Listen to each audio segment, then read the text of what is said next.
All right, so picture this. It's late summer, 1863. The Confederacy is just reeling from these massive defeats at Gettysburg and Vicksburg. It looks pretty bleak, but out in the West, there's this one last glimmer of hope, a final real shot at a huge strategic victory that could actually turn the whole war around. This story, though, it isn't about what could have happened. It's about how that one last chance was completely, and I mean completely, thrown away. And that really brings us to the heart of this whole thing, to a question that's a genuine military paradox. Think about it. How on earth do you manage to win one of the absolute bloodiest, most savage battles of the entire war, only to lose the entire campaign? How does that even happen? Well, the answer, and this is what we're going to dig into, has way less to do with the bravery of the soldiers or the tactics on the ground, and everything to do with a total, catastrophic breakdown in leadership right at the very top.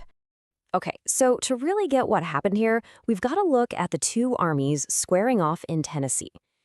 If you just looked at them on paper, you might think, yeah, they seem pretty evenly matched. But oh man, on the inside, they were worlds apart. I mean, you really can't overstate the difference here. On the Union side, you've got William Rosecrans and his Army of the Cumberland. These guys have had months to train, to get resupplied. They are probably the best trained, best equipped army in North America at this point. And then you have the other guys. Braxton Bragg's Confederate Army of Tennessee. These poor guys are literally starving. And even worse than that, their command structure is an absolute dumpster fire of backstabbing, insubordination, and just pure uncut hatred between the top generals. And this quote, this really gets to the rotten core of the whole problem. The Confederate president, Jefferson Davis, he knew exactly how bad things were. He actually went there himself to investigate all the infighting. But here's the kicker. The guys at the center of it all, Bragg and Leonidas Polk, they were his buddies. So what did he do? Nothing. He basically just told them, hey, can't we all just get along, and left. He let that poison just continue to fester, right in the heart of his most important army in the West. So with this completely dysfunctional Confederate army facing him, the Union general, Rosecrans, decides to kick off his campaign. And he does it with a move that is so brilliant, it's still studied today as a military masterpiece. He decides he's going to take the city of Chattanooga, a huge strategic prize, not by throwing bodies at it, but by outthinking his opponent. And man, this thing happens fast. In just over a week, Rosecrans runs circles around Bragg. He starts with a brilliant feint to the west. Bragg falls for it, hook, line, and sinker.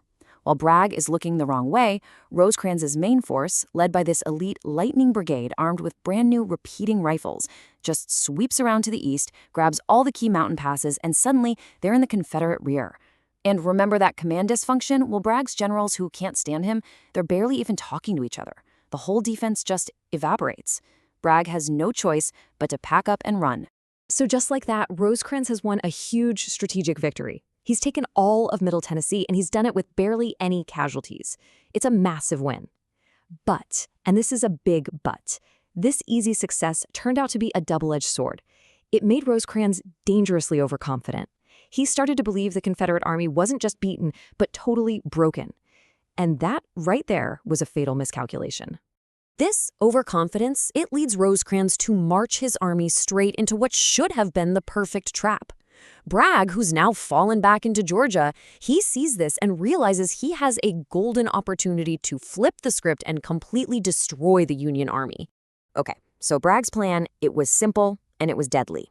Step 1, Rosecrans, still thinking Bragg is on the run, splits his army into 3 separate columns. They're marching through different mountain passes, way too far apart to help each other out. Step 2, Bragg plans to use his whole concentrated army to pounce on each of those isolated columns and wipe them out, one by one. It's a great plan. But then we get to step 3.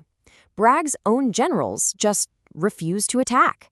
Seriously, for 3 straight days, they come up with every excuse in the book. They delay, they flat out disobey orders to attack the vulnerable Union forces. That toxic command climate literally saves the Union Army from annihilation. So, after being saved not by his own skill, but by the sheer incompetence of his enemy's command, Rosecrans finally realizes the incredible danger he's in. He frantically scrambles to pull his scattered army back together. And the result of all this maneuvering is that the two armies finally collide along a little stream called West Chickamauga Creek, sparking one of the biggest and most brutal battles of the entire war. The fighting is just savage. For 2 solid days, it's a nonstop, bloody slugfest with horrific casualties on both sides. By the morning of the second day, both commanders are just physically and mentally exhausted. And it's in this moment of chaos and fatigue that a simple mistake on the Union side is about to change everything. A staff officer gallops up to General Rosecrans, and he's got what he thinks is an urgent report. The officer says he spotted a gap in the Union line. The problem is, there was no gap. A whole Union division was right there. They were just hidden from his view by some thick woods. But Rosecrans, who is completely running on fumes at this point, doesn't verify it. He doesn't send someone to double check. He just takes the report at face value and immediately barks out an order for General Thomas Wood's division to move and plug this imaginary gap. And this is where it all becomes just tragic. General Wood gets this order, and he knows it's wrong. He can literally see the other Union troops already in that position. But, and this is key, he had already been chewed out by Rosecrans twice during the campaign for questioning orders. He was just not willing to be publicly humiliated for a third time. So, he obeys the insane order. He pulls his entire division out of the line, which creates a very real quarter-mile-wide hole in the Union front, at the exact moment that a massive Confederate assault, led by General James Longstreet, comes crashing down on that precise spot. Longstreet's veterans just pour right through that gap like water through a broken dam. They completely shatter the Union right wing. The whole battle just dissolves into a panicked rout. And when the smoke finally clears, the cost is just staggering. We're talking over 34,000 casualties in just 2 days of fighting. At this point in the war, that number is second only to Gettysburg. It was, without a doubt, a huge tactical victory for the Confederates. But what did Bragg do with this incredible victory? His generals, especially Longstreet, are pleading with him, begging him to follow up, to pursue the broken Union army and destroy it once and for all. But Bragg is just shell-shocked by the casualties. He's horrified by the cost of his own victory. And so, in what has to be one of the greatest failures of nerve in the entire war, he just stops. He lets the entire Union army, his ultimate prize, just get away. So what's left of the Union army limps back into Chattanooga. Bragg eventually follows them and sets up a siege, effectively cutting off all their supplies. And now you have this bizarre situation where the Union army is trapped and starving, and their commander, Rosecrans, has had a complete mental breakdown. Yeah, this quote from Abraham Lincoln, it really says it all. He described Rosecrans as being confused and stunned like a duck hit on the head. The defeat had just shattered him. He was totally paralyzed, unable to make a single decision, while his army was literally starving to death around him. Obviously, Washington had to do something. So they called in the one man they knew could fix it, Ulysses S. Grant. They put him in charge of, well, everything in the West. And the change in leadership is just night and day. Look at this. Grant gets command on October 17th. The very next day, he fires Rosecrans. He shows up in Chattanooga on the 23rd, and just 4 days after that, a plan to save the army is already in motion. No hesitation, just action. And that plan was brilliant.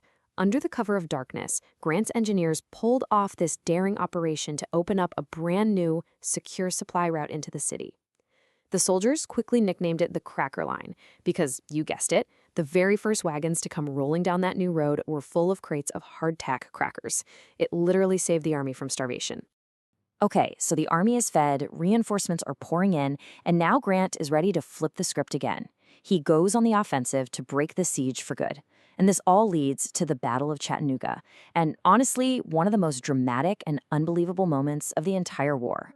The final showdown takes place on Missionary Ridge, where the Confederates are dug in on top. Grant gives an order for the Army of the Cumberland. These are the same guys who got routed at Chickamauga, to just make a limited attack, to take the rifle pits at the bottom of the ridge. But then, something incredible happens. They take the rifle pits, and they just keep going. Without any orders from anyone, a collective need for revenge, for redemption after Chickamauga just takes over, and they start this wild, unstoppable charge straight up the side of the mountain. The Confederates on the ridge are just stunned. They can't believe what they're seeing. Panic just rips through their lines like wildfire. These are the same men who thought like demons at Chickamauga, and now they're throwing down their guns and running for their lives. The charge completely shatters the Confederate army. It breaks the siege of Chattanooga, and it kicks the door wide open for the Union to march deep into the heart of the South. And really, this quote from Confederate General D.H. Hill, it just sums up the true lasting impact of this entire campaign. He said, "The elan of the Southern soldier was never seen after Chickamauga." And that elan, it's that intangible thing, right? It's that fighting spirit, that swagger, that belief that you can't be beaten. It was gone. Chickamauga was a victory that was so bloody, and the follow-up was so botched, that it ended up breaking something inside that army. It left a psychological scar that never healed. The fighting spirit of the Army of Tennessee was shattered, and truly, it would never be the same again.